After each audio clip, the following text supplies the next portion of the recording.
شاہ صاحب جیت جاتے ہیں اور شاہ صاحب کو اٹھاتے ہیں، شاہ صاحب کو اٹھاتے ہیں، شاہ صاحب کو اٹھا کر ان کو جو ہے اکرام سے نوازتے ہیں، اکرام و انعام سے نوازتے ہیں۔ یہ زلف و زنجیر میں واقع علامہ ارشد قاضی صاحب نے بھی لکھا ہے۔ تو نوازنے کے بعد شاہ صاحب چلے جاتے ہیں اور ادھر بغداد جنید کو سارے چھوڑ دیتے ہیں،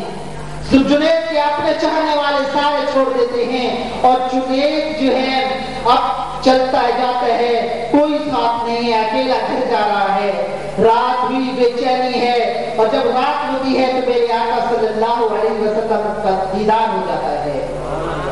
اور میرے آقا صلی اللہ علیہ وسلم اپنے ہاتھ سے بخشی بنواتے ہیں اور فرماتے ہیں کہ یہ ولی بھی تمہارے در پر آئیں گے، جنید تیرے در پر آئیں گے، تو نے میرے بچے کی لاج رکھی ہے، تو نے میرے بچے کی لاج رکھی ہے، اور میں تجھے اور تیرے لیے دعا کرتا ہوں کہ اللہ تعالیٰ تجھے اس کا مرتبہ عطا فرمائے، اور یہاں کے ولی بھی تیرے در پر آئیں گے، اور وہ بادشاہ جس نے تجھے ٹھکرایا ہے وہ آ کر تیری چوکٹ پر جھکے گا۔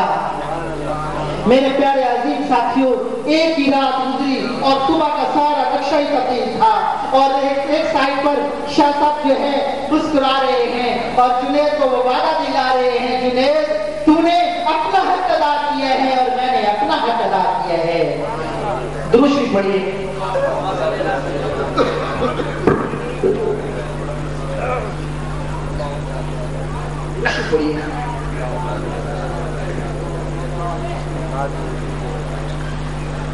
میرے پیارے عزیز ساتھیوں، یہ انجمن غلامان اہل بیت، میں ان سے گزارش کروں گا، میں آپ سے گزارش کروں گا کہ اہل بیت نے بہت قربانیاں دی ہیں، اہل بیت نے بہت قربانیاں دی ہیں۔ 6 ماہ کے علی اصغر کو ہاتھوں سے قربان کرایا، 18 سال کے کڑیل کو جوان کرایا، اور سیدوں کے خون کے گھاڑے سے مکان تعمیر ہوئے۔ میرے پیارے عزیز ساتھیوں، آپ غلامان اہل بیت، سارے اہل بیت کے غلام ہیں، الحمدللہ آپ سارے اہل بیت کے غلام ہیں نا جی، ماشاءاللہ۔ آپ ایک وعدہ کریں، مجھ سے نہیں، اپنے رب سے، میرے سامنے اقرار نہ کریں، اپنے دل میں یہ وعدہ کریں، اپنے دل سے یہ اقرار کریں کہ آقا صلی اللہ علیہ وسلم تو ہماری خاطر راتوں کو اٹھ کر دعائیں فرماتے تھے، بارگاہ الہی میں عرض کرتے، مولا میری امت کو بخش دے، مولا میری امت کو بخش دے، میری امت کو بخش دے۔ اور میرے پیارے عظیم ساتھیوں، میرے آقا صلی اللہ علیہ وسلم پر تو 2 پتھر بندھے ہوئے ہوتے تھے، اور میرے آقا صلی اللہ علیہ وسلم نے تو باتوں سے دن گزارے، اور جب دن ایسے آ رہے ہیں تو مولا علی مشکل کشا نے دیکھا، سردیوں کی رات ہے، عرض کرتے ہیں یا رسول اللہ رات نیند نہیں آ رہی، بھوک نے بڑا ستایا ہے۔ میرے آقا صلی اللہ علیہ وسلم نے فرمایا آؤ میرے ساتھ، آگے چلتے ہیں، صوفہ کے اور صحابہ رسول بیٹھے ہوئے تھے، صحابہ کرام سامنے آ جاتے ہیں، عرض کرتے ہیں یا رسول اللہ بھوک نے بڑا ستایا ہے، سردیوں کا موسم ہے۔ آپ صلی اللہ علیہ وسلم نے فرمایا اب تو کچھ کرنا ہی پڑے گا۔ سامنے کھجور کا درخت تھا، مولا علی مشکل کشا سے فرمایا جاؤ علی کھجور سے کہو کہ آقا صلی اللہ علیہ وسلم کہہ رہے ہیں کہ ہمیں کھجور کھلائیں۔ سوکھا درخت، سردیوں کا موسم، مولا علی بھاگتے ہیں جاتے ہیں اور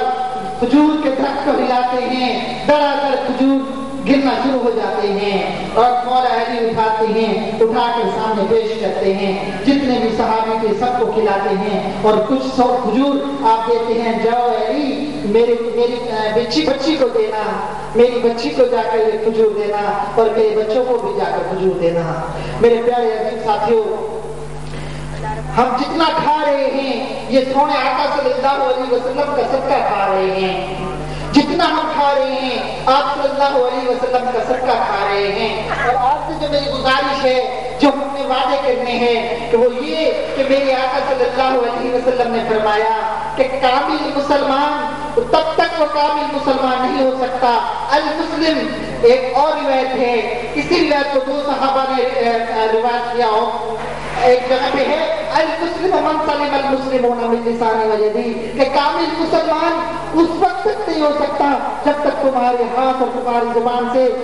مسلمان محفوظ نہ رہیں. ہم نے یہ وعدہ کرنا ہے اپنے آپ سے کہ انشاءاللہ ہم بدلیں گے، اور ہم ایسا بدلیں گے کہ میرے آقا صلی اللہ علیہ وسلم کے چہرے پر تو داڑھی تھی، میرے آقا صلی اللہ علیہ وسلم کا چہرہ تو سنت رسول سے سجا ہوا ہو، اور میرے آقا صلی اللہ علیہ وسلم تو نماز سے محبت کرتے ہوں، نماز پڑھتے ہوں، اور میرے آقا صلی اللہ علیہ وسلم تو اخلاق کا درس دیتے ہوں، پیار کا درس دیتے ہوں، محبت کا درس دیتے ہوں، اور میرے آقا صلی اللہ علیہ وسلم تو معاف کرتے ہوں. حضرت حمزہ کے قاتل وحشی کو معاف کر دیا،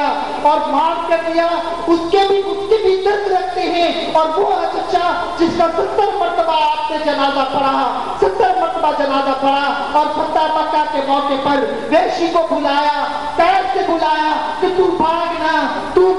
تو دائرہ اسلام میں داخل ہو جا، تیرے سارے گناہ معاف ہو جائیں گے، تیرے سارے گناہ معاف ہو جائیں گے. اور ایک اور حدیث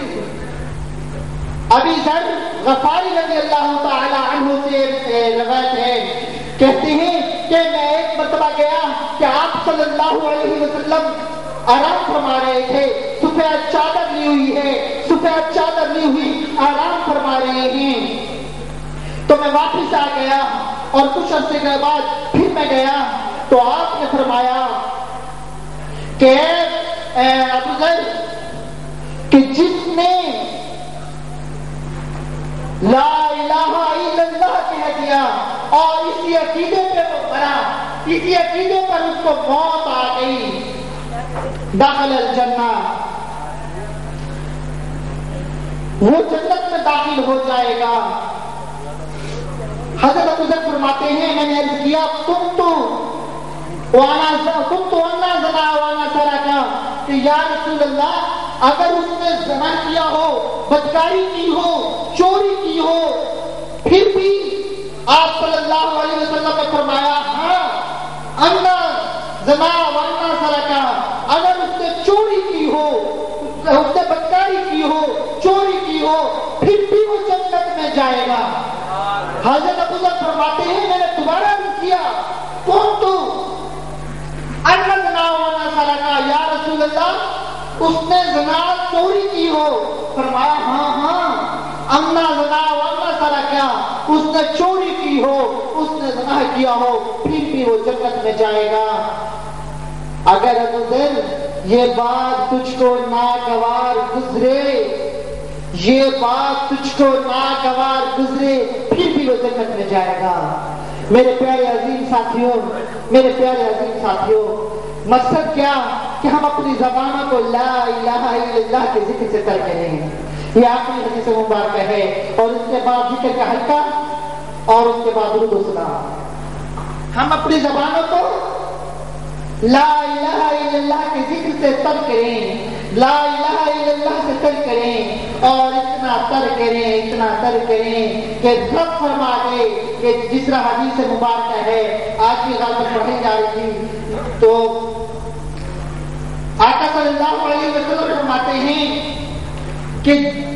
یہ وہ محفلیں ہیں کہ اس محفلوں کو فرشتے گھیر لیتے ہیں، فرشتے گھیر لیتے ہیں، اور جتنے بھی اس محفل میں بیٹھے ہوتے ہیں ان پر سکینہ نازل ہوتا ہے، ان پر سکون آتا ہے، اور وہ سارے کے سارے بخشے جاتے ہیں. میرے پیارے ساتھیوں، اب ذکر کی محفل ہوگی اور اس کے بعد انشاءاللہ تعالیٰ درود و سلام ہوگا، اور اس میں جو ہے آپ